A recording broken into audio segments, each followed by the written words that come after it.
Tranche d'âge qui vous appelle parmi les auditeurs, quels sont les programmes qui les intéressent le plus? Les variétés.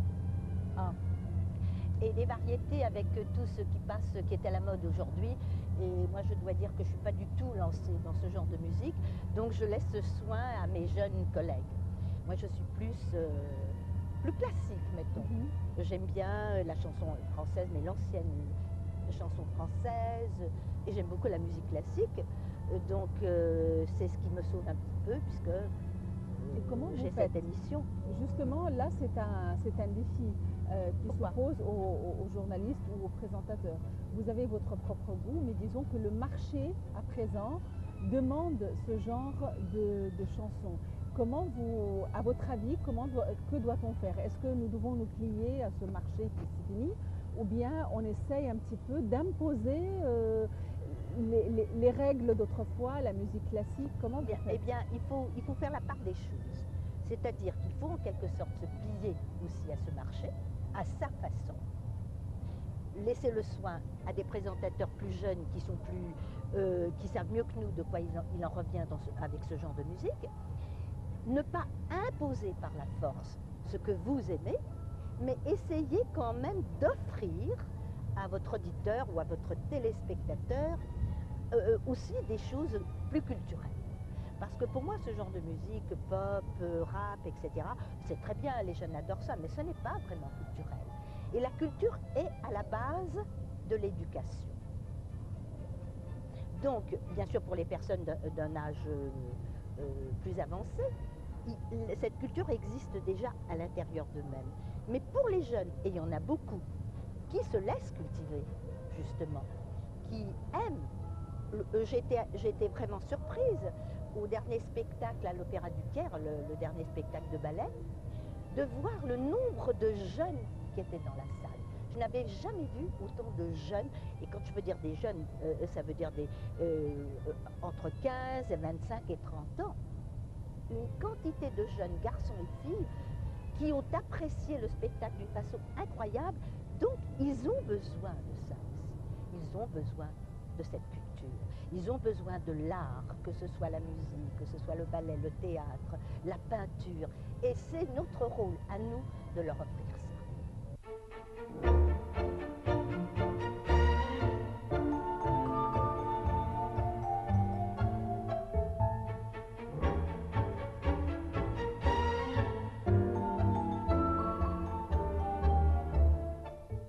Pour revenir à la télévision, il n'y avait pas beaucoup de chaînes, il n'y avait pas beaucoup de programmes.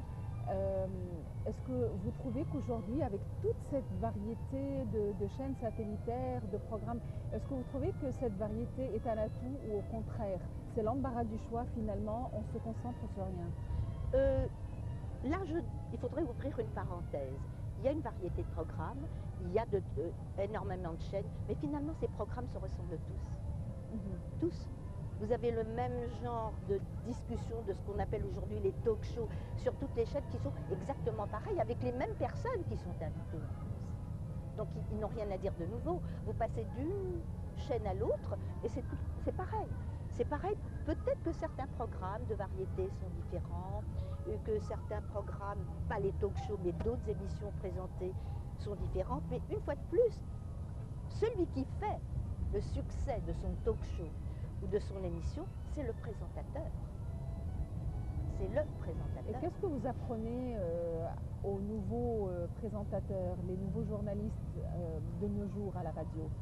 Quelle est la règle d'or que vous leur donnez? Ce que je vous ai enseigné à vous aussi, que la radio est une chose que vous devez avoir d'abord dans le sang, qui s'apprend, c'est pareil, je vous l'ai dit aussi à la télévision, mais que vous ne devez imiter personne, que chacun doit donner justement une partie de sa personnalité dans son émission, dans sa façon de présenter, dans sa façon de poser des questions, dans sa façon d'être devant une caméra ou devant un micro.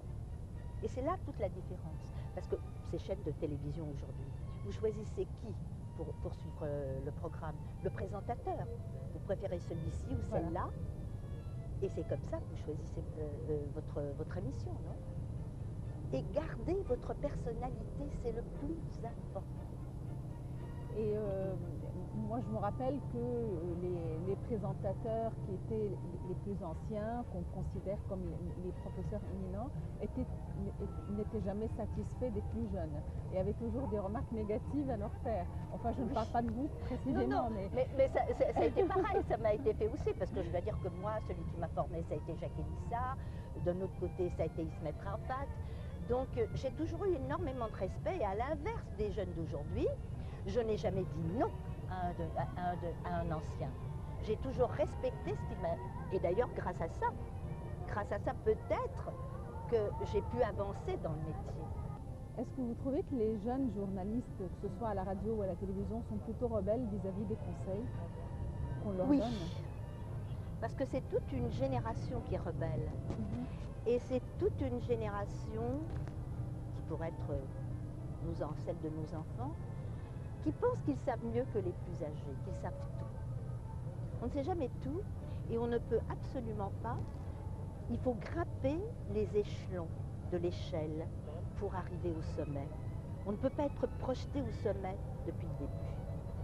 Moi, je me rappelle qu'il y a des années, le grand Nicolas Barakat m'a donné un conseil. Il m'a dit, pour passer à la télévision, il faut d'abord passer par la radio. Oui. Parce que la radio, c'est une grande école. Au départ, je n'ai pas tellement compris le conseil, mais vu l'état des choses, je suis passée effectivement par la radio d'abord et j'en suis reconnaissante. Mais est-ce que vous êtes d'accord avec cette hypothèse? Absolument. D'ailleurs, presque tous les présentateurs de télévision, que ce soit au français, à l'anglais ou à l'arabe, les meilleurs viennent de la radio. Qu'est-ce que ça donne? Qu'est-ce qu'il y a de plus à la radio? D'abord, l'entraînement, savoir comment parler, parce qu'une chose est très importante, c'est l'articulation. Il faut que ce soit clair, il faut que ce soit net, et donc savoir parler, savoir donner l'intonation, c'est une des choses les plus importantes. Donc quand on vient à la télévision sans avoir passé par la radio, il faut apprendre tout ça. Les présentateurs de radio le savent déjà.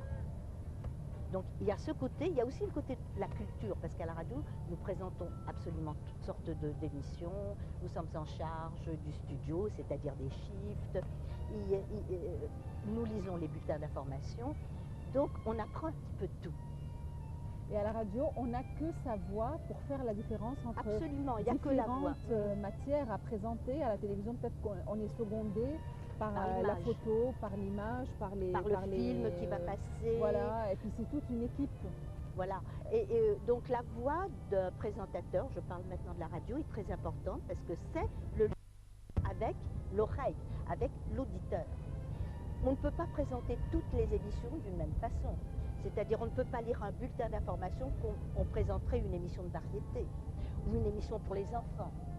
Donc il faut jouer avec sa voix. À l'inverse de la télévision où il faut jouer avec son visage. La tenue, la façon de regarder la caméra. Si je fais un bulletin d'information, j'ai une façon de regarder ma caméra. Si je présente une émission, j'en ai une autre. Si je bouge devant la caméra, je dois savoir comment bouger. Et si je m'assieds, je dois savoir exactement comment m'asseoir devant la caméra si on va prendre en gros plan, en plan entier. Qu'est-ce que vous préférez le plus ou qu'est-ce qui vous tient à cœur le plus? C'est le studio de la radio ou de la télévision? La radio. Pourquoi? Parce que j'ai commencé par la radio. Que c'était ma naissance dans ce métier. Ce ne veut pas dire que je n'aime pas la télévision. J'ai présenté des émissions pendant longtemps. Aujourd'hui, je représenterai d'autres émissions avec grand plaisir, si on me demandait de le faire. Donc, pour moi, c'est différent. Et ce que j'aime, c'est la différence. J'aime la variété, j'aime la différence, j'aime faire du théâtre. J'ai fait du théâtre sur scène, j'ai fait du théâtre filmé, j'ai fait des présentations de télévision, j'ai fait du cinéma. Donc c'est des choses totalement différentes les unes. Alors, qu'est-ce que vous avez fait comme cinéma? C'est-à-dire que j'ai joué dans des feuilletons, mais qui n'étaient pas filmés de cette façon-là, qui étaient filmés avec des caméras de cinéma. Ce qui est totalement différent. Il y a beaucoup de choses qui sont différentes. C'est un métier très passionnant. Pas seulement d'être devant la caméra, mais d'être derrière la caméra. Bah oui, bien sûr. On ne parle jamais de ceux qui travaillent avec nous. du caméraman, du réalisateur, de l'ingénieur du son, de l'ingénieur, nous ne l'avons pas aujourd'hui, nous avons le soleil, mais des éclairages. Ce sont eux, en définitive, qui font le travail avec nous. Nous sommes une équipe. À la radio, nous avons l'ingénieur du son qui travaille avec nous aussi. C'est une équipe, nous sommes une équipe. À la radio, c'est un peu le one-man show, c'est-à-dire c'est nous enfin, c'est le présentateur qui décide, qui choisit la matière, qui choisit la musique, qui décide de ce qu'il veut faire. Nous, il n'a pas de, nous. Mais dans les stations arabes, non, ils ont des réalisateurs. Ils ont des réalisateurs. Maintenant, vous avez vraiment aiguisé ma curiosité quand vous avez parlé de feuilleton. Moi, j'ai jamais su ça, quoi. J'ai jamais appris ça. Donc, quel feuilleton? Ah ben, j'ai joué le plus important. C'est vrai que c'était qu'une scène, mais c'était une scène très importante. C'était un feuilleton qui a passé, je crois, il y a 3 ans à Ramadan.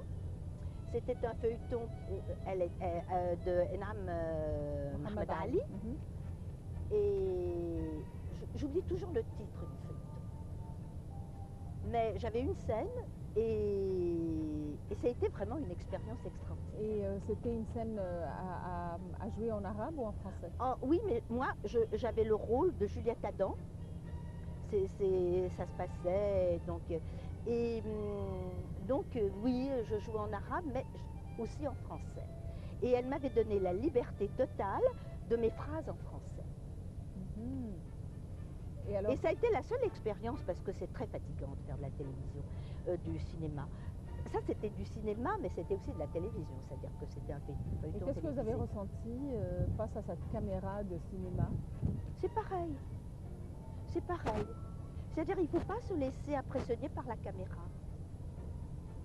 Comme il ne faut pas se laisser impressionner par le micro. La caméra est là.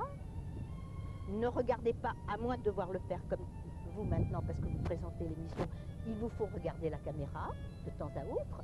Autrement, la caméra est là, elle fait partie du décor. Maintenant, on est là en petit bateau, on est en voyage, si on peut l'appeler un tout petit voyage sur le Nil. Qu'est-ce que ça vous révèle? Qu'est-ce que vous ressentez maintenant? Le Nil. Le Nil, pour moi, est une chose extrêmement importante. On ne va pas revenir et dire que le Nil, c'est le bras nourricier de l'Égypte, et remonter. Mais c'est un fleuve tellement majestueux, tellement beau, qui vous donne tellement... Là, regardez comme c'est beau. Et là, ce n'est qu'une petite partie du Nil, puisque nous sommes devant une... Mais le Nil à Aswan, c'est pas une chose merveilleuse? Vous montez, vous allez d'Aswan jusqu'à... Vous montez ou vous redescendez ce Nil, avec des berges qui vous présentent des choses extraordinaires des deux côtés. 1, la nature.